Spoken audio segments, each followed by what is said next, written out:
Shalom, selamat malam Bapak Ibu sekalian. Topik kita malam ini adalah sesi ke-8 Kitab Keluaran. Di Kitab Keluaran pertama kali istilah ini muncul, tanda di dahi dan di tangan. Nanti kita akan lihat, seperti yang sudah-sudah kita akan bahas, apa yang dimaksud tanda di dahi dan di tangan ini, bukan hanya berdasarkan Kitab Keluaran. Akan kita tuntaskan dalam seluruh Alkitab, di mana saja munculnya konteksnya apa, sampai Kitab Wahyu. Tapi sebelum itu, mari kita tundukkan kepala, mari kita berdoa. Bapa di surga, dalam situasi yang tidak menentu ini Tuhan, kami percaya penyertaan Tuhan ada pada kami. Kami mau menyerahkan seluruh hidup kami hanya bagi Tuhan. Malam ini kami mau lanjutkan online Bible study kami Tuhan. Kiranya Tuhan berkenan, Tuhan berkati, agar banyak orang diubahkan, banyak orang dicerahkan pikirannya, sehingga boleh dalam hidup kami menjadi berkat bagi sesama. Mohon berkati channel ini, agar memberkati semua orang yang sedang mencari kebenaran. Terima kasih Bapa, berkati mulut hamba-Mu untuk menyampaikan kebenaran ini. Hanya di dalam nama Tuhan Yesus kami berdoa. Amin. Baik, Shalom Bapak Ibu sekalian, selamat malam untuk umat Tuhan dimanapun berada. Malam ini tema kita sangat spesial, meskipun diambil dari Kitab Keluaran, sesi ke-8. Subtema kita adalah tanda di dahi dan di tangan. Ya, Bapak Ibu sekalian, di Kitab Keluaran, Keluaran 13 ayat 9 dan 16 tepatnya. Di situ ada istilah tanda pada tanganmu dan lambang di dahimu. Ya, saya bacakan ya. Keluaran 13 ayat 9. Hal itu bagimu harus menjadi tanda pada tanganmu dan menjadi peringatan di dahimu, supaya hukum Tuhan ada di bibirmu, sebab dengan tangan yang kuat Tuhan telah membawa engkau keluar dari Mesir. Hal itu harus menjadi tanda pada tanganmu dan menjadi lambang di dahimu. Sebab dengan kekuatan tangannya Tuhan membawa kita keluar dari Mesir. Kalau ada tanda di tangan dan tanda di dahi, ini apa sebenarnya? Ya, kita akan melihatnya, konteksnya apa Kitab Keluaran ini, dan konteksnya seluruh Alkitab, sampai Kitab Wahyu nanti. Ya, baik. Ya, di masa lalu ini terkenal ini, di tahun antara 1970 sampai 1990-an. Bahwa barcode itu dicurigai menjadi alat antikris. Barang-barang yang ditempel barcode dijual itu dikatakan itu punyanya antikris. Kalau kita beli artinya kita ikut antikris. Dulu begitu tuh. Sampai diberikan bukti bahwa barcode itu garis paling pinggirnya itu 6, tengahnya 6, paling kanannya 6. Katanya begitu. Ya. Ada gambar orang di dahinya dikasih barcode katanya. Padahal barcode itu macam-macam. Tidak hanya satu standar. Standarnya banyak. Hari ini kita tahu standarnya barcode yang dinamakan QR, ya, QR. Jadi barcode yang kita kenal sekarang kebanyakan bentuknya QR. Ini Bapak Ibu, ini QR, ya.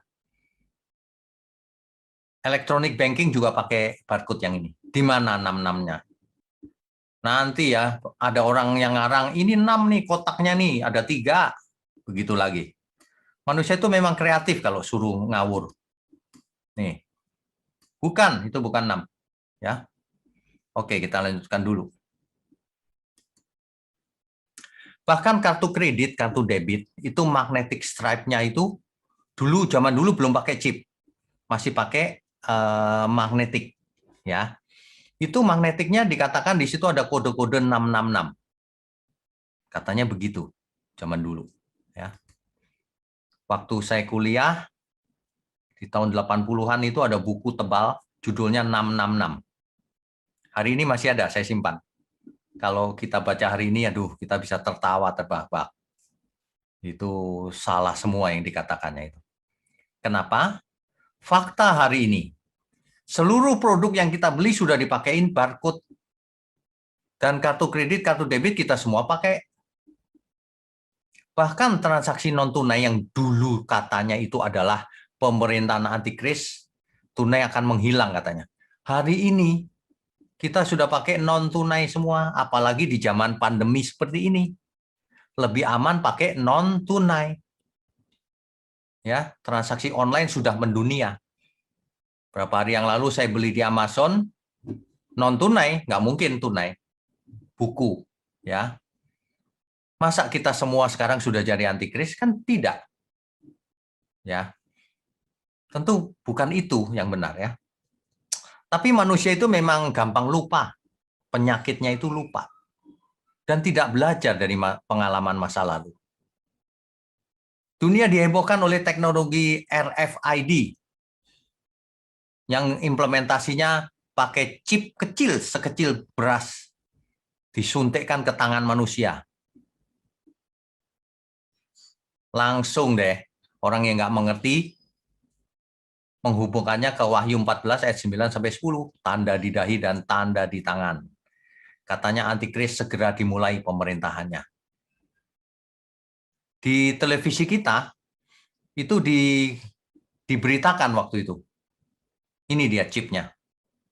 Microchip implant, artinya microchip dimasukkan ke tubuh manusia, tepatnya di tangan. Jadi alat pembayaran masa datang, katanya begitu. Beritanya ini dari Wisconsin, Amerika Serikat. Ini benar-benar apa namanya ya? Aneh. Bicara sesuatu yang tidak ada faktanya. Nanti kita lihat ya.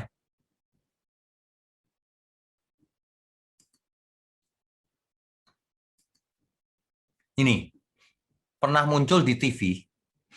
Begini nih. Ada tangan, ada chipnya di situ, disuntiknya di situ tuh. Ini artinya tangan kanan nih. Perhatikan Bapak Ibu, ini tangan kanan ini. Ya. Oke. Disuntikkan di situ chipnya. Katanya begitu. Lalu TV ada running text, ini running text-nya ini. Akan digelar pada 28 sampai 30 Juli di ICE BSD City. Lalu orang yang nggak mengerti, waduh ini segera ya digelar di BSD City nih, chip yang di tangan ini. Padahal running text itu sedang cerita pameran, itu cerita lain itu. Bukan menjelaskan tangan yang ada chipnya ini. Itu berita utamanya, running text-nya itu ini. Ada pameran buku atau pameran apa itu di ISBC City. Maka para pembuat hoax, wah seneng tuh. Dia buat cerita. Oh sudah sampai di BSD City, siap-siap saudara antikris sudah datang. Gitu. Mengerikan. Nah, di Amerika tidak kalah ininya, ngaconya. Dikatakan semua orang Amerika akan menerima microchip implant pada 2000 berapa itu? 2017. Sekarang sudah 2021. Nggak ada orang yang disuntik pakai chip ini. Ini benar-benar hoax, Bapak Ibu. Ya, dikatakan Obama sudah menandatangani Obamacare katanya. Berani loh bohong seperti itu. Makanya ya harus mengerti kebenaran. Nih, buktinya ada orang yang disuntik di situ. Chip. Apa benar nih? Ini suntik ini bisa saja benar. Memang ada orang nyentrik di dunia ini. Perusahaan pegawainya disuntikin chip supaya nggak bisa nitip absen. Supaya kalau bayar makanan di kantin tidak usah bayar non tunai. Ini teknologi ini sebenarnya teknologi primitif. Primitif banget ini. Ini teknologi primitif. Masa chip dimasukkan ke daging manusia? Itu sangat tidak pintar itu. Diketawain sama teknologi Cina. Ya, ini nggak bakalan ada ini teknologi ini berikutnya. Lihat saja. Banyak orang cerita chip dan sebagainya padahal tidak mengerti chip itu apa. Di tahun 80-an saya sudah biasa solder chip karena jurusan teknik kan. Chip kok dihubungkan dengan antikris? Nggak ada hubungan sama sekali. Nanti kita lihat ya buktinya ya. Oke. Di masa pandemi ini nggak kapok-kapoknya orang yang pembuat hoax nih. Beredar lagi bahwa vaksin COVID mengandung microchip. Dan anehnya banyak yang percaya loh. Bahwa chip itu akan menjadi tanda di tangan yang dimaksud oleh Alkitab.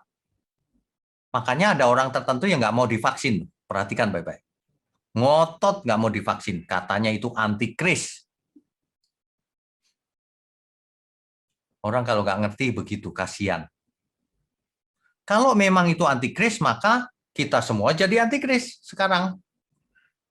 Nah, yang penting kan bukti. Kebenaran itu sesuai bukti. Ya, jangan ikut-ikutan Bapak Ibu. Hoax. Kalau Bapak Ibu mendengar sesuatu ya, di zaman internet ini hoax merajalela. Banyak sekali hoax. Ditemukan ular raksasa, gitu, kayak begitu. Ditemukan tulang belulang manusia raksasa, yang gitu-gitu tuh. Hoax semua itu. Ya. Yang terakhir dihembuskan oleh para pembuat hoax seolah-olah vaksin itu dibuat menggunakan enzim luciferase. Yang orang Kristen kalau dengar kata Lucifer, wah, enzim setan ini. Padahal yang dimaksud enzim luciferase itu adalah contohnya di kunang-kunang. Kunang-kunang itu kan kayak lampu tuh bisa nyala. Itu enzim luciferase. Yang ciptakan siapa? Tuhan. Jadi bukan enzim setan, nggak ada hubungan dengan setan. Tapi memang gampang digoreng sih informasi ini. Waduh, Bapak Ibu sekalian.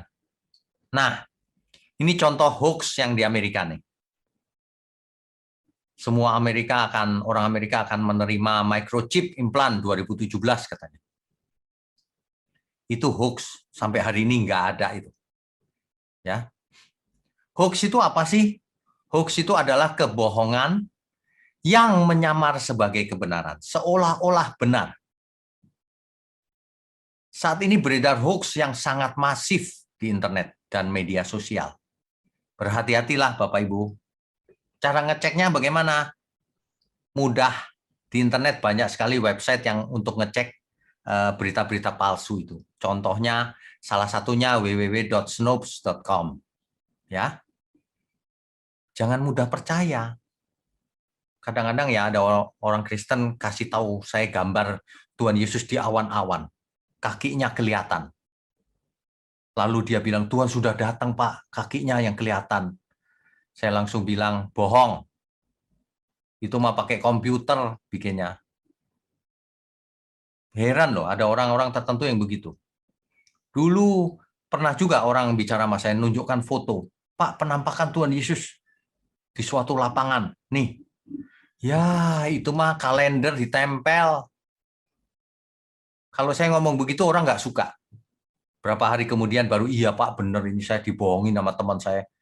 Aduh, jangan gampang percaya. Apakah sebenarnya arti tanda di dahi dan di tangan menurut Alkitab? Nah, ini baru benar. Ya. Oke, kita lanjutkan. Apa konteksnya? Kita kembali ke Keluaran 13 ayat 9 dan 16 tadi ya. Kalau Bapak Ibu ingin tahu konteksnya, harus dibaca satu perikop. Kan begitu. Keluaran pasal 13, kalau kita lihat, sebentar ya, Keluaran pasal 13 ya. Di situ kalau kita baca perikop ini secara lengkap ya, dari ayat 1 sampai 16, maka kita akan mendapatkan di ayat 8 sampai 10 misalnya. Saya bacakan ya. Pada hari itu harus kau beritahukan kepada anakmu laki-laki, ibadah ini adalah karena mengingat apa yang dibuat Tuhan kepadaku pada waktu aku keluar dari Mesir. Hal itu bagimu harus menjadi tanda pada tanganmu dan menjadi peringatan di dahimu, supaya hukum Tuhan ada di bibirmu. Sebab dengan tangan yang kuat, Tuhan telah membawa engkau keluar dari Mesir. Apa konteksnya? Ayat 14, kita baca dulu deh.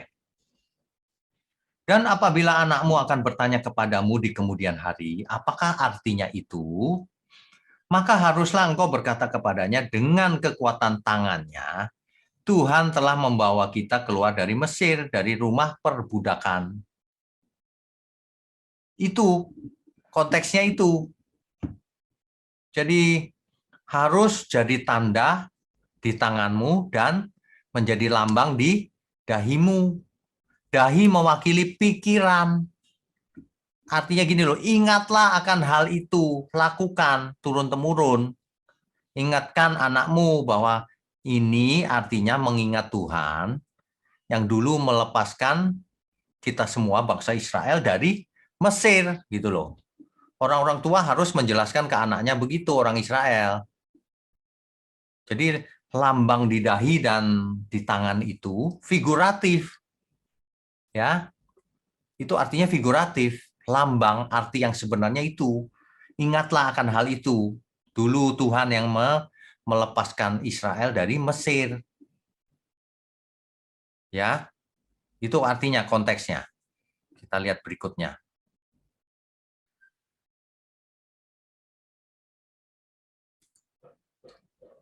Keluaran 28 ayat 38. Nah, ini konteksnya apa lagi nih? Saya bacakan ya. Patam itu haruslah ada pada dahi Harun. Dan Harun harus menanggung akibat kesalahan terhadap segala yang dikuduskan oleh orang Israel, yakni terhadap segala persembahan kudusnya. Maka haruslah patam itu tetap ada pada dahinya, sehingga Tuhan berkenan akan mereka. Nah, kalau kita baca konteksnya dari ayat 1, dari ayat 35, ya, ini tentang apa nih? Harun memegang jabatan imam. Di ayat 35-nya, haruslah gamis itu dipakai Harun. Harus memakai pakaian gamis apabila ia menyelenggarakan kebaktian. Lalu patam itu ditaruh di dahi Harun. Itu ceritanya. Jadi ceritanya konteks yang ayat ini adalah konteks tentang kebaktian, penyelenggaraan kebaktian bagi imam Israel zaman itu. Bahwa Harun harus pakai patam yang diikat di kepala. Ya. Tapi itu lambang. Lambang apa artinya? Ingat yang tadi itu. Supaya kau ingat turun-temurun selamanya bahwa akulah Tuhan yang melepaskan kau dari perbudakan di Mesir. Ingat ya. Nah, jadi memang diperintahkan Tuhan untuk menaruh patam di sini.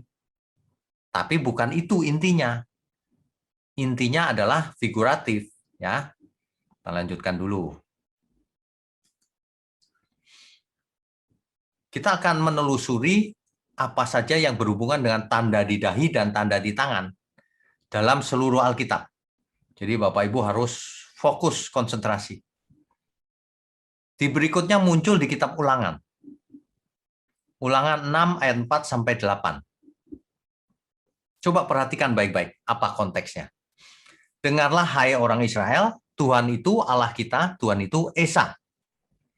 Kasihilah Tuhan Allahmu dengan segenap hatimu dan dengan segenap jiwamu dan dengan segenap kekuatanmu. Ini sedang mengajar nih ya. Apa yang kuperintahkan kepadamu pada hari ini haruslah engkau perhatikan. Haruslah engkau mengajarkannya berulang-ulang kepada anak-anakmu dan membicarakannya apabila engkau duduk di rumahmu, apabila engkau sedang dalam perjalanan, apabila engkau berbaring dan apabila engkau bangun. Haruslah juga engkau mengikatkannya sebagai tanda pada tanganmu dan haruslah menjadi lambang di dahimu. Apa ini konteksnya? Apa? Coba konteksnya apa? Harus mengerti, jangan semuanya diartikan literal atau harafiah. Intinya pasti bukan harafiah. Ya. Di ayat 8, apa yang diikatkan di tangan dan di dahi itu? Coba apa? Kalau kita perhatikan ayat 8, 9, apa itu? Coba ini. Ayat 8, haruslah juga engkau mengikatkannya. Apa yang diikatkan? Pada tangan dan di dahi. Apa coba? Ini semua ini yang terdahulu kita baca ini harus diajarkan berulang-ulang kepada anakmu. Ingat, kerjakan dengan tanganmu itu. Gitu. Ya, itu konteksnya. Makanya sangat penting untuk bisa cara baca Alkitab. Tentu saja yang diikatkan di dahi dan di tangan itu apa? Firman Tuhan, ajaran tadi itu. Yaitu penyembahan kepada Tuhan. Coba perhatikan, coba dibaca deh. Ya, dibaca lengkapnya nanti. Kita lanjutkan dulu. Di ayat 13, engkau harus takut akan Tuhan Allahmu. Kepada Dia haruslah engkau beribadah dan demi namanya haruslah engkau bersumpah. Janganlah kamu mengikuti Allah lain. Ini intinya. Ya, dari antara Allah bangsa-bangsa sekelilingmu. Sebab Tuhan Allahmu adalah Allah yang cemburu di tengah-tengahmu. Supaya jangan bangkit murka Tuhan. Perhatikan baik-baik. Kalau kamu ikut Allah lain, murka Tuhan bangkit. Tuhan marah, begitu kira-kira, terhadap engkau, sehingga ia memunahkan engkau dari muka bumi. Dan kita akan menjadi benar apabila kita melakukan segenap perintah itu dengan setia di hadapan Tuhan. Melakukan dengan tangan, makanya lambang di tangan. Jangan kamu mengikuti Allah lain. Di pikiranmu penyembahan itu nggak boleh ikut Allah lain, gitu ya. Jadi Bapak Ibu harus mengerti nih konteksnya. Ayat 16. Hati-hatilah supaya jangan hatimu terbujuk sehingga kamu menyimpang dengan beribadah kepada Allah lain dan sujud menyembah kepadanya. Ini tentang penyembahan terus nih. Kamu jangan punya Allah lain loh ya. Kalau kamu begitu, jika demikian, maka akan bangkitlah murka Tuhan. Perhatikan gaya bahasanya, murka Tuhan ya, terhadap kamu.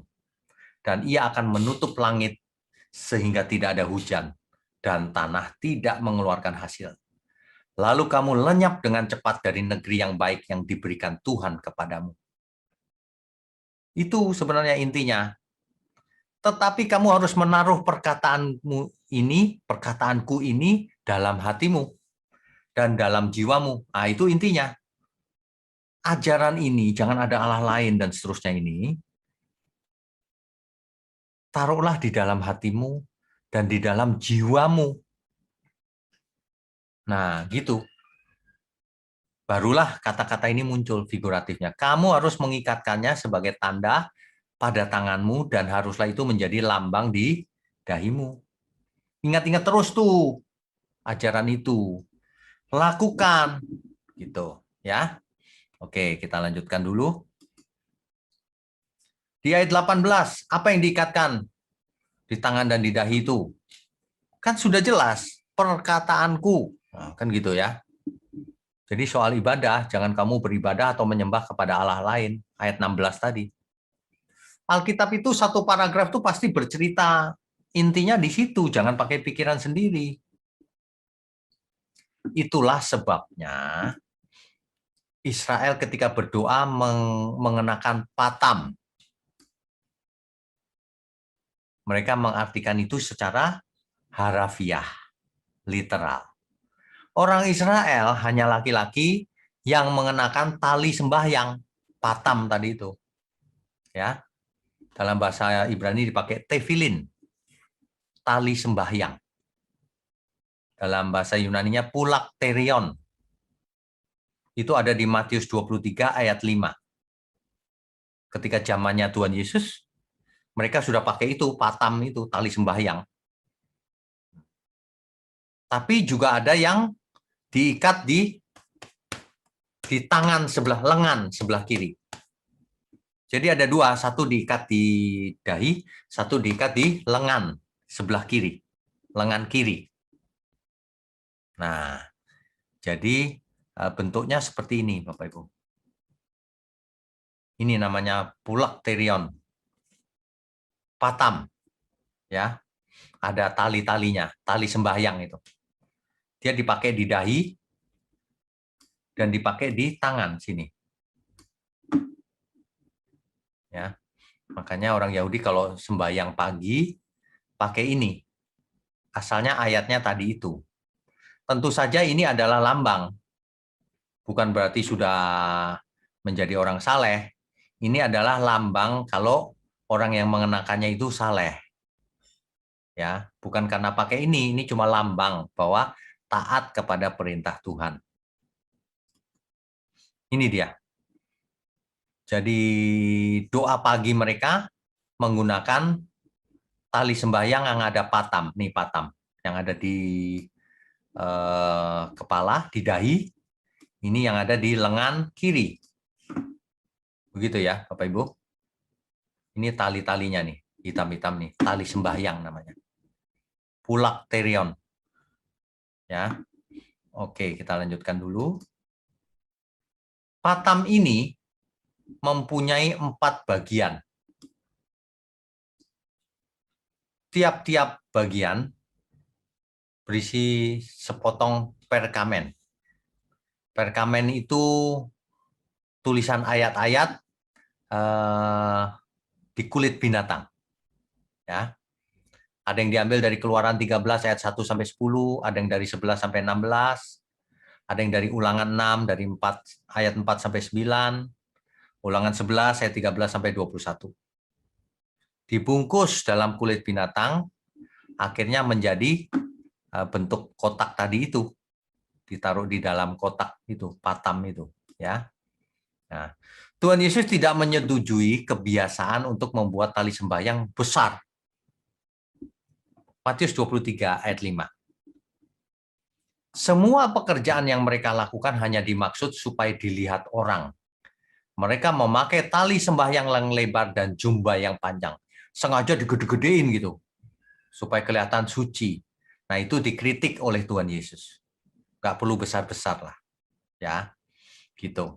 Kalau di dalam Alkitab kita bahasa Indonesia diterjemahkan tali sembahyang. Dalam teks asli dipakai kata phylakterion. Ya, oke. Atau tefilin dalam bahasa Ibrani-nya. Kemudian perintah Tuhan juga harus taruh di pintu. Nah, ini namanya mesusah. Ini dalamnya gulungan ayat tadi itu. Ya. Mesusah. Dianggap sebagai pelindung rumah. Ya. Oke, kita lanjutin dulu. Istilah yang ada di dahi, tanda di dahi ini muncul juga di Yehezkiel. Yehezkiel 9 ayat 1 sampai 6.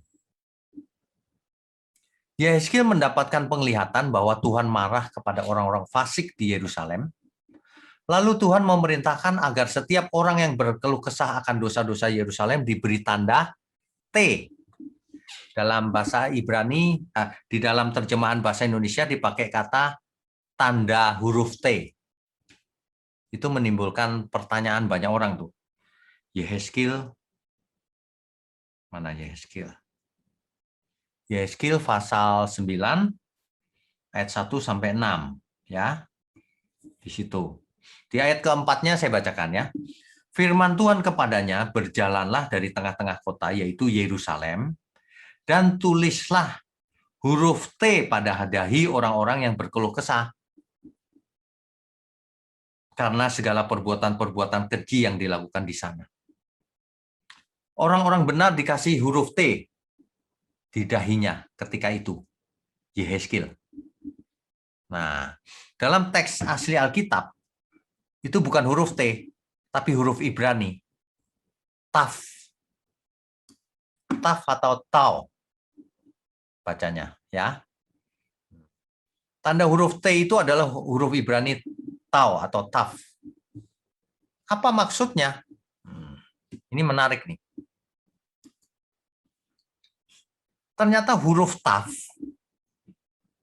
di dalam aksara Ibrani kuno, ini dia. Di sebelah kiri saya berikan tabel dari huruf Ibrani zaman dulu, kuno sekali. Paleo Hebrew. Coba perhatikan, taf. Taf itu memakai gambar salib, Bapak Ibu. Artinya tanda atau perjanjian, covenant. Ya. Disimbolkan dengan tanda salib. Jadi, orang yang diselamatkan di zaman Yehezkiel itu, kalau ada tanda salib di dahinya. Tentu saja ini bukan literal ya, bukan harafiah. Orang-orang saleh maksudnya. Hal ini paralel dengan Wahyu 14 ayat 1.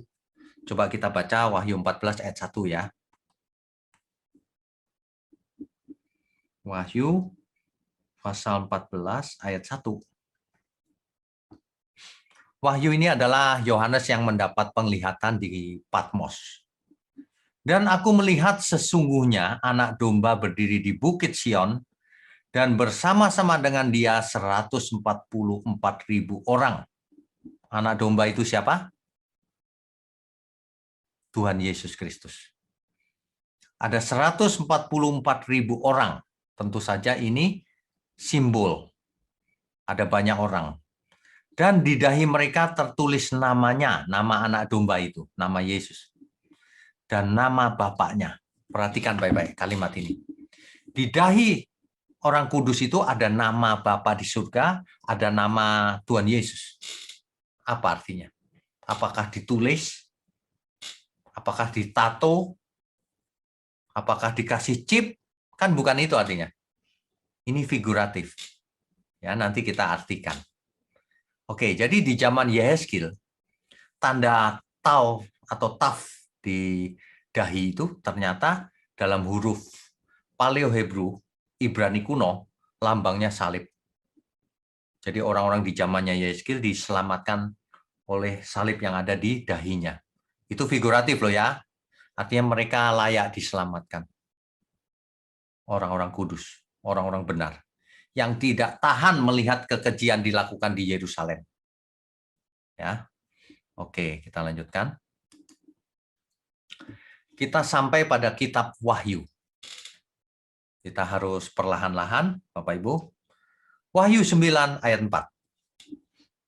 Dan kepada mereka dipesankan supaya mereka jangan merusakkan rumput-rumput di bumi atau tumbuh-tumbuhan ataupun pohon-pohon, melainkan hanya manusia yang tidak memakai meterai Allah di dahinya. Rupanya meterai Allah itu ada di dahi. Ya. Nah, jadi apakah maksud meterai Allah di dahi? Tentu bukan tanda-tanda fisik, barcode, tato, chip, atau apa tanda salib begitu dicat. Bukan itu pasti. Kita lanjutkan dulu ya. Pembahasannya kita lanjutkan dulu. Wahyu 14 ayat 9 sampai 12. Saya bacakan ya. Dan seorang malaikat lain, malaikat ketiga, menyusul mereka dan berkata dengan suara nyaring, jikalau seorang menyembah binatang dan patungnya itu, dan menerima tanda pada dahinya atau pada tangannya, yang dimaksud binatang dan patungnya itu adalah sang antikris. Ya. Dan menerima tanda pada dahinya atau pada tangan, maka ia akan minum dari anggur murka Allah. Perhatikan baik-baik bahasa ini, bukan minum anggur gitu, bukan. Artinya maka Allah akan murka terhadapnya. Bahasa yang dipakai ini masih bahasa Kitab Keluaran, Perjanjian Lama, dan seterusnya. Masih sama. Mengapa? Banyak orang tidak perhatian bahwa Alkitab kita itu ditulis oleh para rasul, nabi, dan seterusnya yang orang Yahudi, orang Israel. Demikian juga Perjanjian Baru ditulis oleh orang-orang yang Israel, yang Yahudi. Kecuali mungkin Lukas. Lukas mungkin bukan orang Israel. Ya. Artinya apa? Yang dituliskan itu tentang Israel. Bukan tentang orang Yunani, tentang orang Israel. Makanya budaya-budaya yang masuk dalam tulisan Alkitab juga budaya Israel, budaya Yahudi. Makanya kalau mau mengerti, harus menggali dari Perjanjian Lama, latar belakang budayanya dan seterusnya. Sehingga tidak tersesat, sehingga tidak ngaco dengan pikirannya sendiri. Meskipun Perjanjian Baru ditulis dalam bahasa Yunani, tapi isinya tetap tentang Yahudi, Ibrani, sastra Ibrani. Itulah sebabnya bahasa Perjanjian Baru disebut Judeo-Greek. Judeo-Greek, Ibrani yang ditulis dalam bahasa Yunani. Ya. Oke, kita lanjutkan. Ayat 11. Maka asap api yang menyiksa mereka itu naik ke atas sampai selama-lamanya. Dan siang malam mereka tidak henti-hentinya disiksa. Yaitu mereka yang menyembah binatang serta patungnya itu. Dan barang siapa yang telah menerima tanda namanya. Yang penting di sini ialah ketekunan orang-orang kudus yang menuruti perintah Allah dan iman kepada Yesus. Ya, ingat, orang yang ada tanda di dahi dan di tangannya, jika orang menyembah binatang itu, maka ditandai juga di dahi dan di lengannya. Iblis itu meniru firman Tuhan juga. Perintah Tuhan adalah ikat itu di dahimu dan di lenganmu, di tanganmu. Iblis juga sama. Kalau seseorang menyembah binatang itu, si iblis itu, maka ia menerima tanda di dahinya dan di tangannya. Mirip, tapi nggak sama. Tapi mirip-mirip. Maka Allah akan murka. Begitu. Sederhananya begitu. Kita lanjutkan dulu ya. Jadi ini jelas sama dengan di kitab Ulangan. Soal penyembahan yang membuat Allah murka. Ya. Anggur murka Allah adalah ungkapan yang digunakan Alkitab untuk menggambarkan bahwa orang-orang yang menyembah Allah lain akan meminum anggur murka ini, akan dimurkai oleh Allah. Atau akan mendapatkan hukuman dari Allah. Nanti bisa dibaca Yeremia 25 ayat 15, ayat 21 ayat 20. Terkadang disebut piala atau cangkir kehangatan murka Allah. Di Yesaya 51 ayat 17 dan 22 itu. Istilah anggur murka Allah. Ya. Oke, kita lanjutkan. Ini ada satu perbandingan agar kita mengerti. Kalau tadi itu agak pusing, ini jelas sekali. Jadi Wahyu 14 ayat 1 itu adalah tanda sang anak domba. Nanti berapa ayat berikutnya tanda dari binatang itu. Paralel, dibenturkan, berlawanan. Perhatikan baik-baik. Karena ada implikasinya. Wahyu 14 ayat 1. Dan aku melihat sesungguhnya anak domba berdiri di Bukit Sion dan bersama-sama dengan dia 144.000 orang, dan di dahi mereka tertulis namanya dan nama bapaknya. Jadi tanda anak domba itu, bagi orang kudus, orang yang mengikut sang anak domba Allah itu, di dahinya ada tanda, yaitu tertulis nama Tuhan Yesus dan nama Bapa di surga. Itu. Tentu saja yang dimaksud, bukannya di sini ditato nama Yesus sama nama Bapa di surga. Bukan, ini figuratif pasti. Jadi yang dimaksud tanda di sini pasti bukan tanda lahiriah, seperti tato, barcode, atau chip, ataupun tefillin yang dipakai orang Yahudi tadi, tali sembahyang. Bukan itu pasti yang dimaksud kitab Wahyu ini. Ini jelas-jelas adalah figuratif. Ya.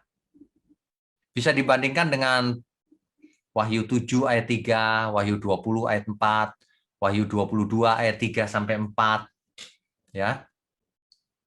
Jadi seluruh ayat Alkitab kita baca yang berhubungan dengan tanda di dahi dan di tangan.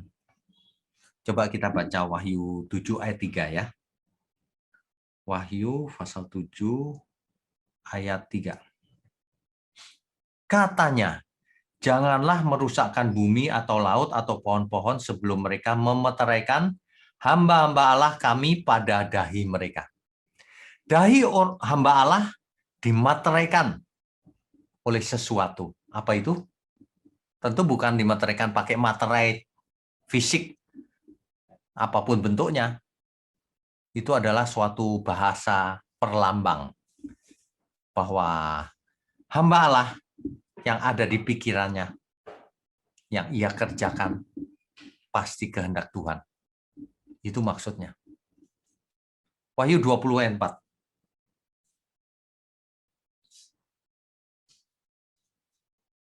Lalu aku melihat tahta-tahta dan orang-orang yang duduk di atasnya. Nah, ini apa namanya? Ini sejalan dengan ayat-ayat yang lain tadi, sama. Kepada mereka diserahkan kuasa untuk menghakimi aku, juga melihat jiwa-jiwa mereka yang telah dipenggal kepalanya karena kesaksian tentang Yesus dan karena firman Allah, yang tidak menyembah binatang itu dan patungnya. Ini orang-orang kudus nih, mati karena Yesus. Dan yang tidak juga menerima tandanya pada dahi dan tangan mereka. Dan mereka hidup kembali dan memerintah sebagai raja bersama-sama dengan Kristus untuk masa 1000 tahun. Jadi tanda di dahi, tanda di tangan itu bukan fisik. Ya. Satu lagi Wahyu 22 ayat 3 sampai 4.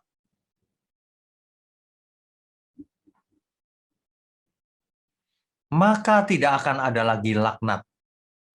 Tahta Allah dan tahta anak domba akan ada di dalamnya. Dan hamba-hambanya akan beribadah kepadanya. Dan mereka akan melihat wajahnya dan namanya akan tertulis di dahi mereka. Ya, lambang-lambang ini kita harus mulai mengerti cara berpikir mereka, mindset-nya, pengertiannya adalah sesuai dengan Allah. Sesuai dengan Bapa di surga, sesuai dengan Tuhan Yesus. Itu maksudnya. Ya. Oke, kita lanjutkan dulu. Jadi kalau tanda anak domba Allah itu tertulis di dahi orang percaya, di dahi kita, artinya mindset kita, pikiran kita, ada Tuhan Yesus dan ada Bapa di surga.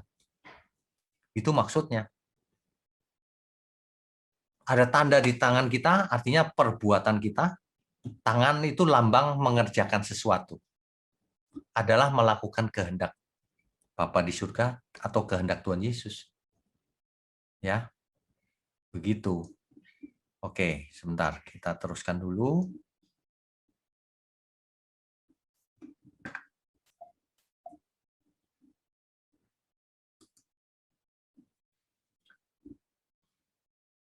Ini dia, mark of the lamb tadi ya, sudah ya. Sekarang mark of the beast. Tanda dari binatang itu. Tadi Wahyu 14 ayat 1. Di ayat 9-nya, ini kontras dari ayat 1 adalah tanda binatang itu. Dan seorang malaikat lain, malaikat ketiga menyusul mereka. Dan berkata dengan suara nyaring, jikalau seorang menyembah binatang dan patungnya itu, menyembah setan, dan menerima tanda pada dahinya atau pada tangannya, dan di situ teks aslinya pakai bahasa Yunani kai. Kai memang bisa diterjemahkan sebagai dan, tapi bisa juga diterjemahkan sebagai akibat. Konteksnya begitu. Jadi sebenarnya ini artinya begini, Jikalau seorang menyembah binatang dan patungnya itu, maka itu sama dengan ia menerima tanda pada dahinya dan pada tangannya. Itu maksudnya. Ya, jelas ya. Wahyu 13 ayat 16, dan ia menyebabkan, si binatang itu akan menyebabkan, ya, iblis itu, setan antikris itu akan menyebabkan, sehingga kepada semua orang, kecil atau besar, kaya atau miskin, merdeka atau hamba, diberi tanda pada tangan kanannya atau pada dahinya. Bapak Ibu perhatikan baik-baik. Ia di sini siapa? Binatang itu. Si iblis, antikris. Akan menyebabkan kepada semua orang, tentu saja semua orang itu bukan semua, banyak orang maksudnya. Sebab ada orang-orang kudus yang tidak ikut dia. Ya, kecil atau besar, kaya atau miskin, merdeka atau hamba, diberi tanda pada tangan kanannya, pada dahinya. Sama dong, beda. Kalau orang kudus, di dahinya ada nama anak domba Allah dan nama Bapa di surga. Di tangan mana tanda itu juga ada? Di tangan kiri. Perhatikan tadi, tefilin di tangan kiri. Tapi binatang itu atau iblis itu, perhatikan ini di Wahyu 13 ayat 16. Diberi tanda pada tangan kanannya atau pada dahinya. Ini untuk membedakan antara kebenaran dan kejahatan, antara Tuhan dan setan. Kalau Tuhan tangan kiri masangnya, kalau setan tangan kanan.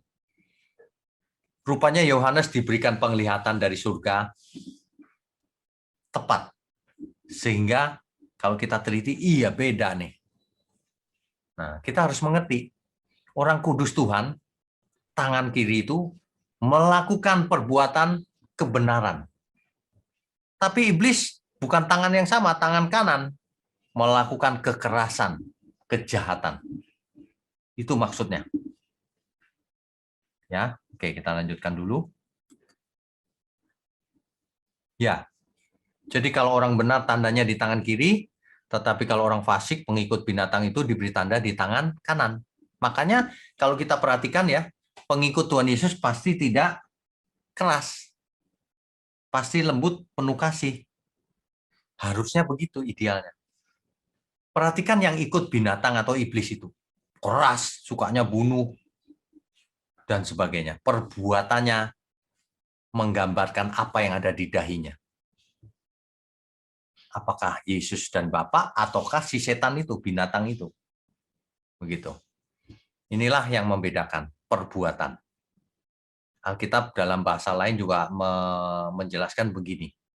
Dari buahnya kau akan lihat, dari perbuatannya. Ya, itu sebabnya iman harus ada perbuatannya yang nyata, perbuatan yang benar. Ya, oke. Jadi tanda binatang itu bukan harafiah, bukan tanda lahiriah, bukan chip, bukan tato, bukan barcode. Sebab kalau tandanya ini chip, berarti yang tanda orang kudus juga chip dong, sama. Bukan. Bukan itu. Ya, oke. Kita lanjutkan dulu. Jadi, apa artinya tanda di dahi dan di tangan? Kesimpulannya, tanda di dahi dan tanda di tangan itu jelas suatu figuratif. Lagi pula ngomong-ngomong, Yohanes itu di zaman itu belum ada chip. Kok hari ini diartikan chip? Ya, figuratif bukan tanda fisik. Tanda di dahi bisa berarti soal penyembahan. Ingat tadi kitab Keluaran. Apa yang ada di pikiran, mindset, pola pikir, understanding, pengertian. Atau yang menjadi Allah seseorang, itu tanda di dahi. Kalau orang benar, tanda di dahinya Tuhan Yesus dan Bapa di surga. Kalau yang menyembah binatang itu, tanda di dahinya yang lain, kejahatan, setan. Makanya tandanya dibedakan, yang orang benar di tangan kiri, yang pengikut setan di tangan kanan. Beda, perbuatannya beda. Ya. Oke. Sedangkan tanda di tangan berarti pekerjaan atau perbuatan seseorang. Merupakan akibat dari penyembahannya dari Allahnya itu. Makanya, jangan ada ilah lain di hadapanku. Kalau kamu punya Allah lain, nanti kamu seperti dia. Nanti kamu menerima tanda di dahi dan di tangan kanan. Nanti perbuatanmu, cara pikirmu seperti dia. Allah lain, seperti setan. Jadi kalau kita lihat kok orang ini perbuatannya begitu ya, kita tahu apa yang ada di jidatnya dan apa yang ada di tangannya. Lambangnya itu apa? Sebab dari perbuatan seseorang kita tahu apakah ia orang kudus Tuhan atau bukan. Jelas ya Bapak Ibu ya? Oke, kita lanjutkan dulu sedikit lagi. Jadi sebenarnya semua ini dari awal sampai akhir, dari kitab Keluaran sampai Wahyu, semua yang bicara soal tanda di dahi dan di tangan, itu tentang penyembahan. Kau menyembah siapa? Menyembah binatang itu, tanda di dahimu binatang itu. Kita menyembah siapa? Allah yang benar. Allah Abraham, Ishak dan Yakub. Berarti tanda di dahi kita nama Tuhan Yesus dan nama Bapa di surga. Itu maksudnya. Menyembah itu bukan dalam arti ritual keagamaan. Makanya orang Kristen tidak perlu memakai patam seperti orang Yahudi. Itu fisik. Yang dimaksud Alkitab bukan itu. Kalau perjanjian lama memang itu bisa jadi. Tapi perjanjian baru bukan fisik, ya. Tapi merupakan penyembahan yang benar dalam seluruh hidup kita. Jadi itu maksudnya, ya. Kita lanjutkan dulu. Bagaimana dengan teknologi hari ini? Bapak Ibu sekalian, yang kita lihat slide tadi itu, orang disuntik tangannya itu sudah, itu ide tidak baik, kuno, primitif. Sebab seseorang kalau mau identifikasi diri tidak perlu chip disuntik. Komputer itu sudah cerdas zaman sekarang, kecerdasan buatan. Komputer bisa mendeteksi wajah kita. Bapak Ibu perhatikan kalau ada misalnya wajah saya di Facebook gitu. Langsung ditanya, ini apakah ini adalah saya gitu. Kenal. Nah, di Cina ini dipasang di suatu gerai ayam goreng. Kalau orang mau belanja, cukup berdiri di depan layar lalu pesan.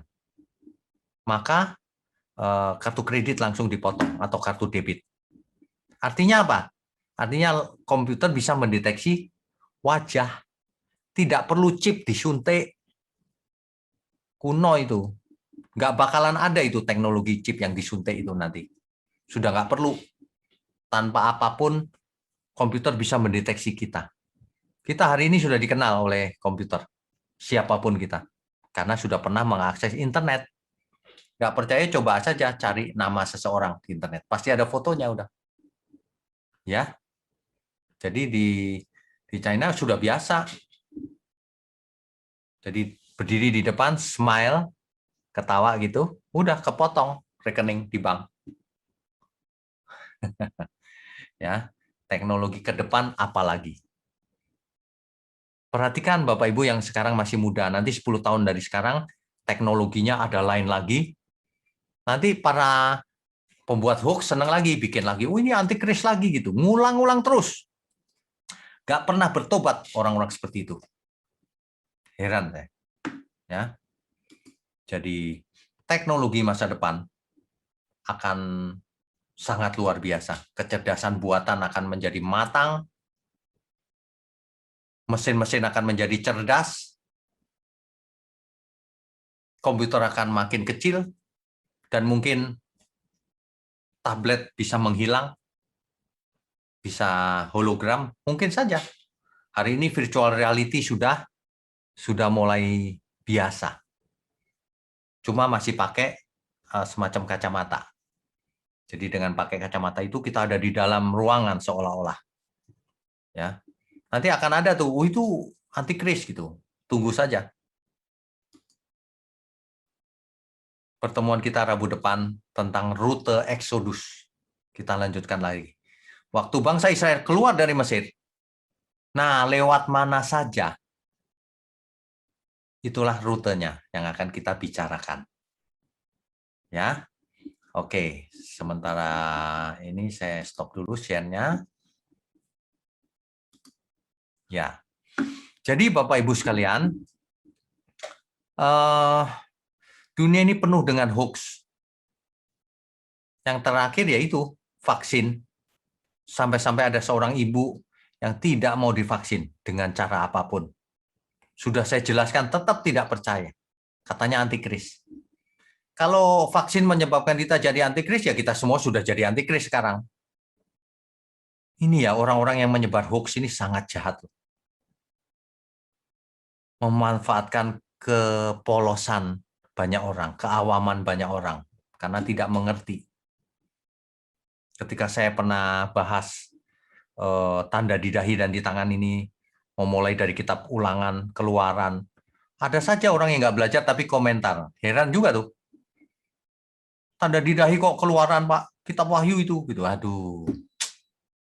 Kita diem aja. Begitu ketemu tanda di dahi, kita bongkar seluruh ayat dari kitab Keluaran sampai Wahyu. Dari saat kemunculan frase itu, kalimat itu, sampai kepada Wahyu.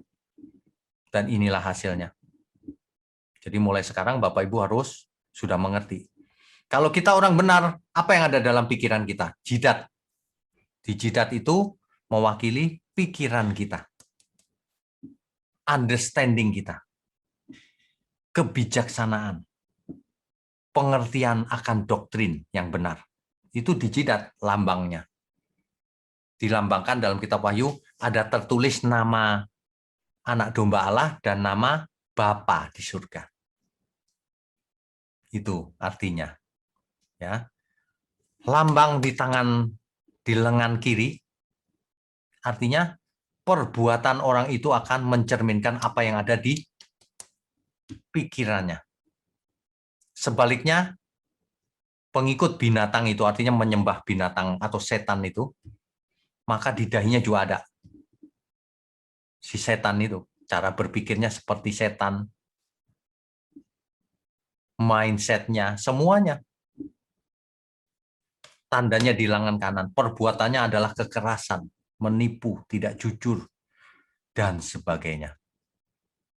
Tunggu tanggal mainnya. Karena firman Tuhan berkata, anggur murka Allah akan dicurahkan atas orang-orang seperti itu. Begitu ya Bapak Ibu ya. Itulah arti lambang, tanda di dahi, dan tanda di tangan. Kalau kiri orang kudus, kalau kanan yang mengikut binatang itu, yang menyembah dia. Ya, baik, kita lanjutkan dengan tanya jawab. Co-host silakan. Ya Pak Winyo, terima kasih atas kebenarannya malam ini, sangat memberkati sekali. Sekarang Bapak Ibu kita akan masuk dalam tanya jawab. Bagi Bapak Ibu yang ingin bertanya, silakan klik raise hand dan dimohon untuk membuka videonya. Tapi belum ada Pak untuk saat Belum ini. ada ya. Oh ada Pak. Ada. Sekarang Bapak Caleb Hasibuan. Silakan Pak Caleb di-unmute. Ya, silakan. Shalom, selamat malam Pak Wiknyo. Shalom, selamat malam. Ketemu lagi kita Pak, saya dari Sumba. Sering-sering saja ya, tiap Rabu malam. Iya, siap Ya, Pak. silakan, mau tanya apa? Mau tanya tentang itu Pak, apa nih, tentang yang sekarang lagi viral begitu tentang chip itu kan, Ya. tanda itu. Ya. Apakah tidak ada pengaruhnya nanti ke apa? Tidak ada pengaruhnya itu tentang apa tadi yang jadi hampir lupa nih. Antikris. Iya, tentang antikris kan kita memang sih tadi Pak Pendeta sudah jelaskan sangat begitu bagus ya. tanda itu seperti di pikiran kita apa, apakah kita menyembah Tuhan, apakah pikiran kita itu mengingat Tuhan atau kebaikan-kebaikan Tuhan, itu ketanda di dahi.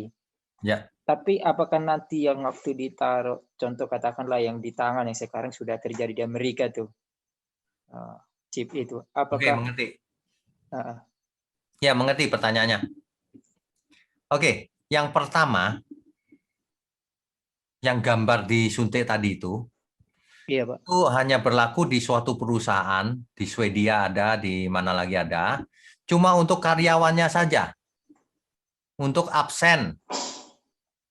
Kalau karyawannya itu berhenti keluar, ya diambil lagi chipnya. Jadi nggak ada hubungan dengan antikris. Nggak ada. Nah, nanti teknologi itu akan punah. Sebentar lagi juga sudah nggak dipakai mungkin. Untuk apa? Wajah saja bisa dikenali komputer, untuk apa disuntik chip? Jadi itu nggak akan terjadi lagi berikutnya. Karena teknologi itu primitif, nggak akan diimplementasikan. Kecuali nanti kalau chipnya sudah mengecil, sudah kecil banget, jadi nggak usah disuntik juga, cuma stiker aja ditempel di kuku bisa juga. Tapi nggak perlu juga karena wajah sudah bisa dikenali oleh komputer. Jadi jangan khawatir, nggak akan ada suntik chip sama sekali, nggak ada. Hari ini yang dihembuskan bahwa vaksin corona itu adalah ada chipnya katanya, nggak ada. Itu bohong. Makanya ya, ketika Pak Menteri bicara, nanti setelah divaksin bisa dimonitor kemana saja Bapak Ibu pergi. Wah, langsung orang pikirannya, waduh dimonitor berarti ada chipnya nih, kita seperti robot. Bukan itu maksudnya. Maksudnya data kita dicatat di komputer, ya, supaya kita tercatat sudah vaksin. Jadi kalau kemana-mana aman, itu maksudnya. Nah, banyak orang yang suka nggak takut Tuhan bikin hoax, goreng-goreng gitu. Supaya apa? Followernya banyak, YouTube-nya rame. Di Amerika juga banyak yang begitu, ngawur gitu, tapi rame YouTube-nya. Gitu. Ya, Caleb ya. Jadi nggak usah khawatir, nggak ada lagi itu suntik chip dan sebagainya, itu nggak ada. Seandainya kita disuntik chip, terus efeknya apa? Nggak ada efek apa-apa. Kita tetap percaya Tuhan. Sebab kalau disuntik chip orang jadi sesat, berarti membinasakan orang Kristen gampang. Ditangkap aja, diikat, terus disuntik chip. Betul nggak? Caleb, kamu gampang, kamu ditangkap aja terus disuntik chip pantatnya gitu. Udah ada chipnya, udah jadi antikris deh. Udah nggak percaya Yesus. Memang begitu? Kan nggak mungkin. Itu bualan orang-orang yang nggak takut Tuhan itu, hoax. Begitu Caleb ya? Masih mau tanya? Silakan. iya. Apakah tidak ada, kan nanti itu Pak di Wahyu dibilang akan ada satu kerajaan tuh, penguasa semua lah, penguasa politik, keuangan,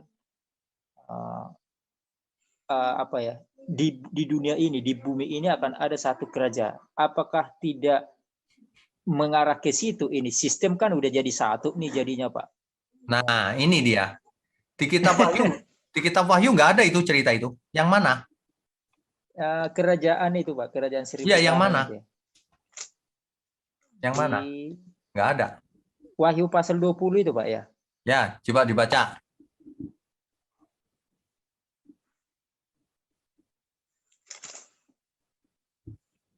Coba dibaca ayat yang mana?